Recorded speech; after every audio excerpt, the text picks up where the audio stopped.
Bienvenidos nuevamente a Conversa. El día de hoy tenemos la segunda de 3 partes de la entrevista dedicada al doctor Fluvio Ruiz Alarcón, especialista en la industria petrolera nacional y en petróleos mexicanos. Hoy nos tocará temas importantes como la seguridad energética, la petroquímica en México, la refinación, así como el declive en la producción nacional. Acompáñenos. Has hablado, mi estimado doctor, ya de temas que son muy importantes, ¿no? El tema del combustóleo, que es un problema ahora que estamos en esa coyuntura de resolver y de utilizar, porque ahí está, tendrá que utilizar, no están las plantas para poder transformarlo, ¿no?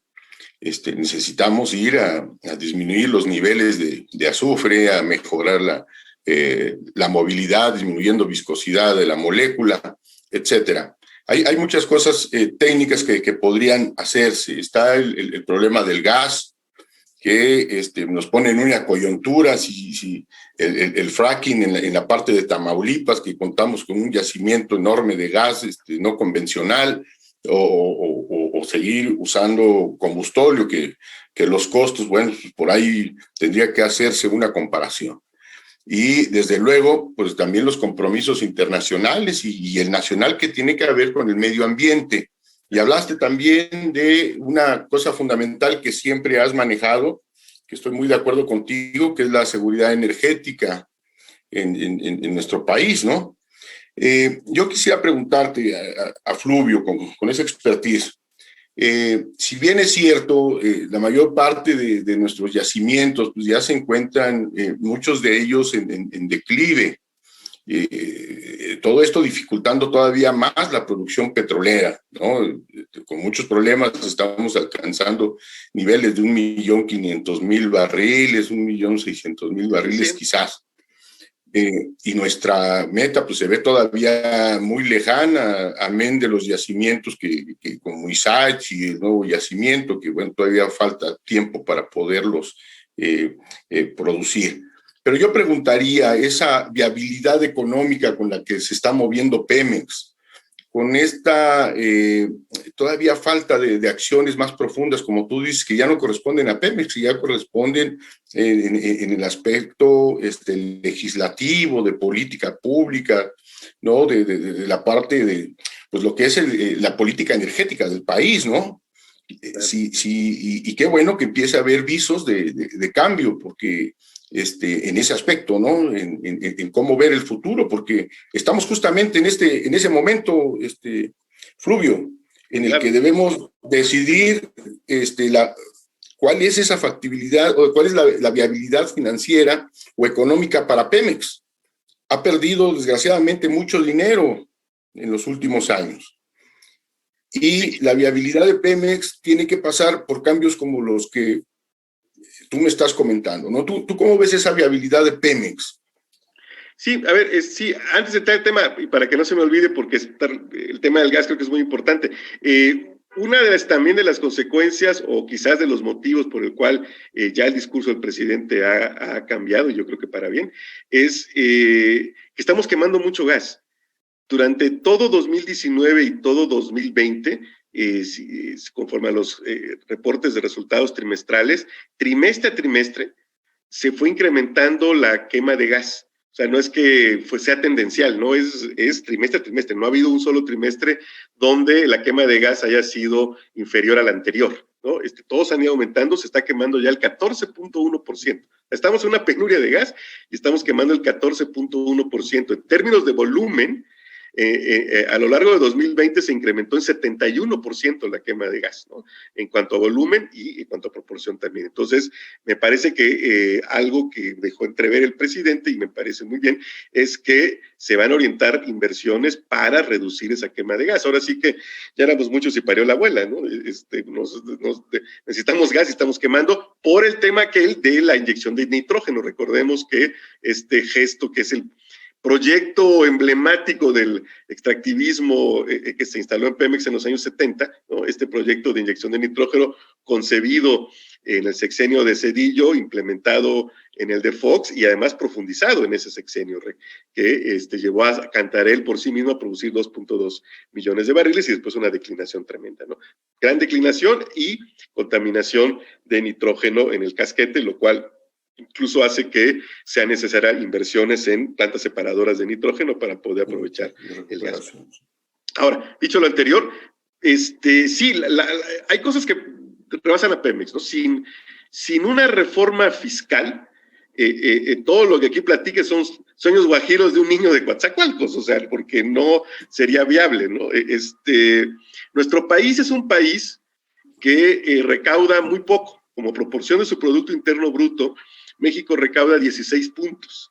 El promedio de América Latina es 20, digo, ya no hablemos de la OCDE, ¿para qué volteamos a Escandinavia, no? Entonces, pero sí tengamos en cuenta que no es porque, que por supuesto que todos deseamos, creo, tener un sistema educativo como el finés, pero pues eso requiere una estructura fiscal como la de Finlandia, no como la que tenemos ahora, que, insisto, es inferior al promedio de los países de América Latina. Entonces, una condición sine qua non es justamente incrementar al menos en esos 4 puntos del PIB la recaudación fiscal. Si se logra eso, si el gobierno finalmente se convence de que una característica inherente a cualquier gobierno que se diga de izquierda es utilizar el mecanismo del fiscal como instrumento de redistribución de la riqueza, porque además hay que decirlo, México no solamente nuestro país o el Estado mexicano no solo recauda poco, sino que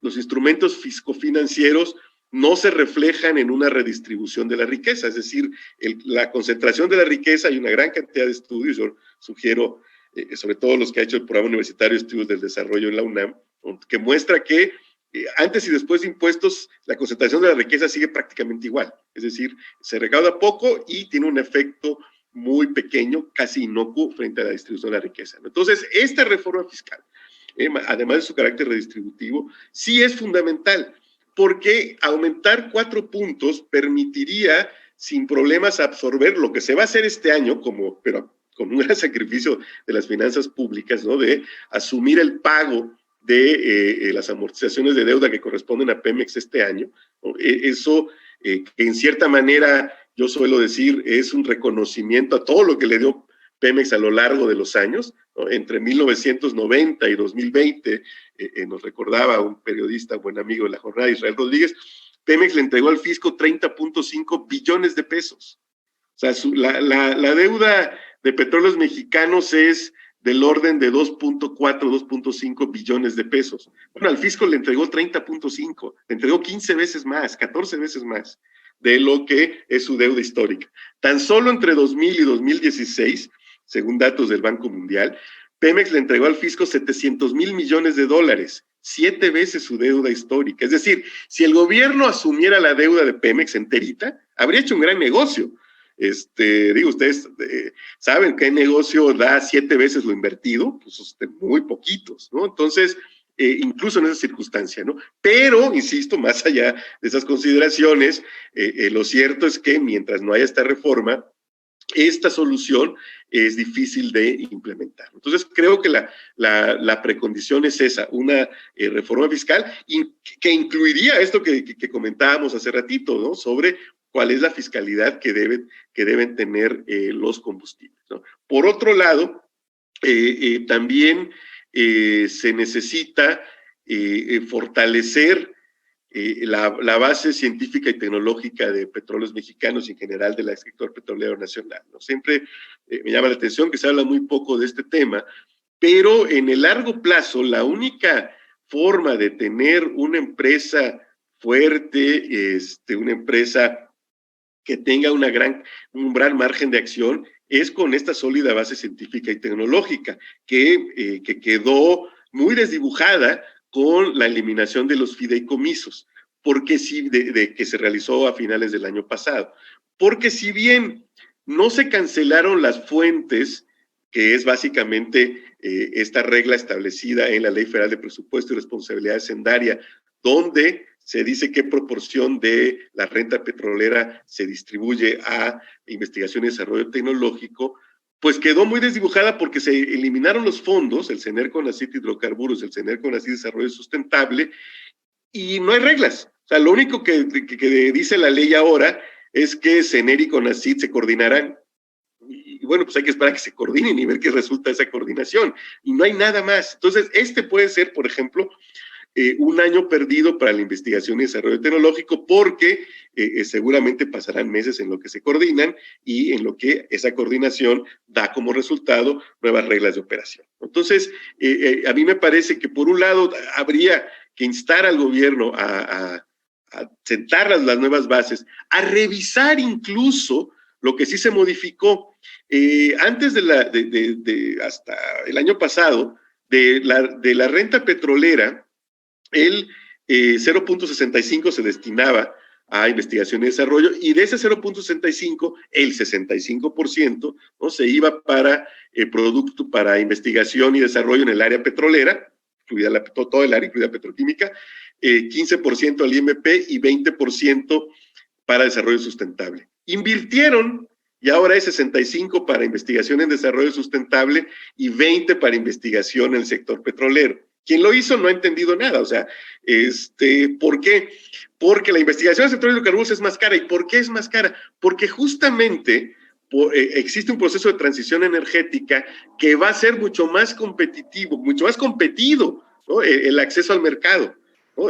Cada vez van a entrar los yacimientos más caros, va a ser mucho más importante tener instrumentos tecnológicos, desarrollos científicos que te den ventajas comparativas como empresa, y eso lo hace mucho más caro. O sea, justo porque hay una transición, la investigación, me parece que confundieron montos para proyectos con montos para investigación, y entonces hicieron este cambio, ¿no? Entonces, me parece que hay que reponer eso, regresar al menos a como estaba. Yo incluso le daría una mayor proporción directa al Instituto Mexicano del Petróleo, y sobre todo, pensar en serio un diseño de relación y la posición que debe tener el Instituto Mexicano del Petróleo en el sector, sus formas de relación con petróleos mexicanos, para fortalecerlo. Yo, de hecho, soy partidario de que al menos durante un año el Estado se hiciera cargo del funcionamiento, es decir, de los gastos operativos del IMP, que vistos en el conjunto del presupuesto no son gran cosa, son 3,000 millones de pesos en presupuestos que son de 5,5 billones más o menos, ¿no? Entonces, perfectamente se podrían acomodar ahí, sobre todo si vamos a tener este año aparentemente excedentes petroleros, y eso también debe ser un factor muy importante del cual se tiene que hablar, ¿no? Y en general, el Estado debe propiciar la creación de un sistema sectorial de innovación que en su seno aglutine los esfuerzos que se hacen desde el IMP, las universidades, las instituciones de educación superior, los centros de investigación, las empresas mismas, incluido Pemex, y de su lado Pemex, me parece sí necesita tener una centralización administrativa, es decir, una subdirección o algo así que coordine todos estos esfuerzos, porque desde hace muchos años los esfuerzos en materia tecnológica son más decisión de ciertos ejecutivos, de ciertos directivos de Pemex, que una estrategia, por más que haya existido el plan estratégico tecnológico. La verdad son simples ensayos literarios. Creo que en la práctica han dependido más de voluntades individuales que de una política institucional concreta, ¿no? Entonces, creo que todos esos elementos, que todos ellos van más allá de Petróleos Mexicanos, se tendrían que conjuntar para que haya realmente una sustentabilidad, insisto, sustentabilidad que tiene hoy por hoy una base material promisoria con las tasas de restitución de reservas, que seguramente cuando se den a conocer los datos por parte de la Comisión Nacional de Hidrocarburos serán superiores al 100% al 1 de enero de 2021, ¿no? El objetivo, yo diría, es que como país, yo siempre pongo el ejemplo de Noruega, no dependamos del petróleo, ¿no?, ni para la dinámica económica, ni para la matriz energética, ni para la estructura fiscal, ¿no? Creo que el petróleo, como todo materia no renovable o recurso no renovable a escala humana, ¿no?, pues debe ser un extra, ¿no?, y un impulso inicial del desarrollo, pero el desarrollo difícilmente puede ser sustentable si se basa en un recurso no renovable. Muy bien. platicábamos de una oportunidad y sobre todo que se da en Coatzacoalcos, ¿no? Debe ser. Que es la petroquímica, ¿no? Claro. La petroquímica como la actividad de mayor valor agregado que se tiene en la transformación del petróleo, ¿no? Vi que hace no más de un año se anunciaba también ahí un tren de refinación en la misma planta de Cangrejera, Así es. con mucho gusto. Son muchas plantas que están activas y que eso nos da la idea de que se podría reactivar sin duda la industria petroquímica, que sería un aliciente muy bueno, estimado doctor.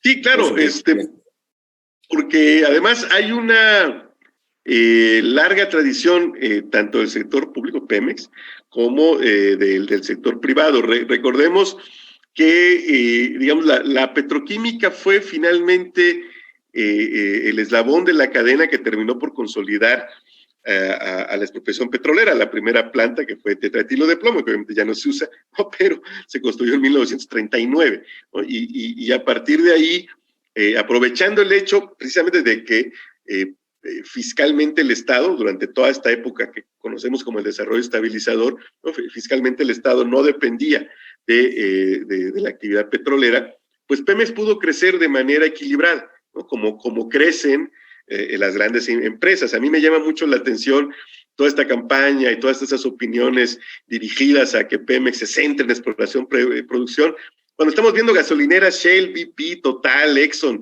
¿no? Por todo el país, y tampoco, porque ellas sí tienen que estar en toda la cadena y petróleos mexicanos no, ¿no? Entonces me parece que eso nada más es ese tipo de opiniones y esta a veces campaña es el reflejo de que mientras Petróleos Mexicanos siga siendo el principal proveedor de recursos fiscales, pues el gran capital no sufrirá, no será tocado ni con el pétalo de una reforma fiscal o de un impuesto sobre la fortuna, ¿no? Y podrán, por eso, seguir esta situación que desde mi punto de vista implica un mecanismo indirecto de apropiación privada de la renta petrolera, ¿no? O sea, eso es esto. En el fondo, esto significa este régimen fiscal de Pemex. Entonces, en el caso, decía, para volver a la petroquímica, ¿no? Justamente el parón a la petroquímica es, como en el caso de refinación, pero mucho más pronunciado. En el caso de la petroquímica, se dio a raíz de la crisis de 81-82, ¿no? En esta época del desarrollo estabilizador surgieron complejos petroquímicos de menor o mayor tamaño en Escolín, en Camargo, en de Independencia, ¿no? Hasta que llegamos a los más importantes, Cozoleacaque y Pajaritos a fines de la década de los 60, y ya después, con el boom petrolero, vinieron Cangrejera y Morelos, y se quedó en el tintero la laguna del Ostión, ¿no? Que iba a ser aún más grande. Pero hasta ahí llegamos, ¿no? Ya no ha habido más, y creo que es momento de replantearnos eso, porque a lo largo de esta misma historia, ¿no? Dada la importancia del sector petroquímico, pues sí, si recuerdan, había una legislación muy barroca, ¿no? De esta diferenciación de petroquímica básica y secundaria que no se aprende en ninguna escuela de química, ¿no? Pero así es así somos en México, capaces de definir jurídicamente con lo que la física niega o la naturaleza niega, ¿no? Hoy mismo se habla de energías limpias que incluyen al gas natural, cuando pues, el gas natural es menos sucio, pero no es una energía limpia. Pero el afán de construir el mercado de eléctricos llevó a esta definición jurídica de energía limpia que no es sostenible en ningún ámbito, en ningún foro medioambiental serio, ¿no? Pero bueno, entonces, como quiera que sea, esta legislación sí permitió el surgimiento de una industria privada petroquímica y paralela a petróleos mexicanos. Entonces me parece que hay un espacio natural, ahora que ya no hay este tipo de restricciones ni estas barreras artificiales, para buscar una sinergia entre ambas y relanzar a la industria, ¿no? Mínimamente, esto también pasa, por supuesto, como decíamos hace rato, pues por abastecernos de materias primas. Me parece que estamos, y acá aprovecho para un comentario más general, entrando a una fase del país donde tenemos que dejar de demonizar las importaciones de gas y crudo, ¿no? Incluso el propio presidente alguna vez dijo que la importación de petróleo ligero significaba el gran fracaso.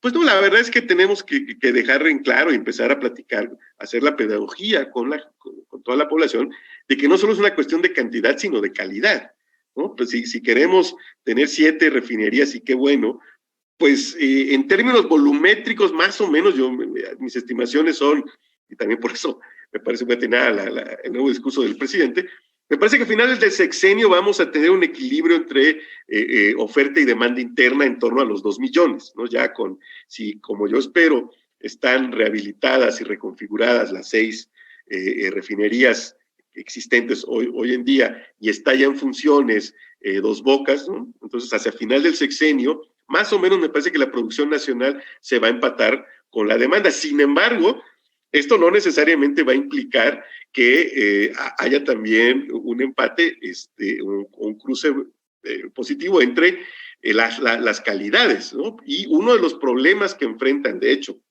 nuestras refinerías es que se les da lo que queda después de las importaciones, ¿no? Y aunque volumétricamente pueda no haber problema, en términos de calidad también, o sea, tiene que estar ajustando. Entonces creo que parte de la optimización, no creo, estoy convencido, parte de la optimización del sistema de refinación es garantizar que las 7 refinerías, insisto, ya para finales del sexenio, sean alimentadas con la dieta para la cual fueron diseñadas, ¿no? O sea, si tenemos un coche de diésel, pues hay que ponerle diésel y no premium, aunque la premium se llama las contaminantes, ¿no? Pues no funciona igual, ¿no? Digo, entonces me parece que es mucho más o menos sencillo de entender. Entonces, tenemos que también acostumbrarnos a eso, a que quizás haya necesidad, aunque en términos globales sigamos siendo un país exportador, tengamos que importar cantidades de crudo ligero para mezclar e, insisto, garantizar que todas las refinerías, espero que sean ya las 7 hacia 2024, reciban la dieta para la cual fueron diseñadas y entonces puedan funcionar de manera óptima, ¿no? Y en el mismo sentido, creo que tenemos, incluso puede aquí haber asociaciones público-privadas para garantizar el abasto de gas y de condensados que están en la base de la petroquímica, ¿no? Y para, simplemente como ejemplo de que esto es muy común, pensemos en el caso de Estados Unidos, ¿no? En Estados Unidos, hasta hace poco, no se permitía exportar, porque Estados Unidos sigue siendo un país importador, ¿no? de petróleo. Sin embargo, el nuevo petróleo, estos 3,5 millones de petróleos a partir de lutitas, es petróleo ligero. A raíz del shock de 1973, del boicot árabe a Estados Unidos, sobre todo desde la costa atlántica, las refinerías se reconvirtieron a crudos pesados. Entonces, ese crudo ligero, aunque se produzca en Estados Unidos, no tiene mercado en Estados Unidos. Por eso se les permitió, a partir de la administración de Trump, exportar. Y hoy Estados Unidos es el tercero o cuarto exportador del mundo, ¿no? Exporta esos 3,5 millones de barriles que no puede utilizar adentro, pero sigue siendo el segundo importador del mundo, solo después de China. O sea, Estados Unidos sigue importando 7-8 millones de barriles diarios y ya en la suma global es el segundo o tercero importador, ¿no? Y de hecho eso lo vimos en el papel de Estados Unidos en la crisis de abril del año pasado. Vimos a un Estados Unidos activo defendiendo la recuperación de los precios del crudo, algo que antes no hubiera hecho. Estados Unidos era feliz, pues si se cayeron los precios, pues para mí mejor, yo importo 10 millones de barriles al día, pues me van a salir más baratos. Ahora no, porque hay una industria estadounidense, además muy ligada al Partido Republicano, ¿no? Que también vive de exportar, entonces ya necesitan hacer un equilibrio en los precios, ¿no? Entonces, creo que esa es la parte que también, pensando en la recuperación de la petroquímica, tenemos que abordar con otra visión. Es decir, ahora, vamos, somos un país dependiente de gas. Bueno, como país hagamos todo lo que tengamos que hacer, de lo que ya platicamos, incluido la explotación de los no convencionales, hagámoslo con todo cuidado, con todo tiento, con las regulaciones, ¿no? Antes de hacerlo, abramos un debate serio, tranquilo, sereno, sin prejuicios de ninguno de los dos lados, ¿no? De quienes lo impulsan y quienes lo rechazan, ¿no? Para que podamos ver paulatinamente y con todas las precauciones del mundo ir a esa explotación, porque necesariamente vamos a tener que terminar explotando los no convencionales. Así es. Datos fuertes e interesantes, ¿no? como para hacer un análisis concienzudo de lo que está sucediendo con la industria petrolera nacional en relación a la industria petrolera internacional. Revisémoslo. Esto fue Conversa con el doctor Fluvio Ruiz Alarcón. Los esperamos en la próxima.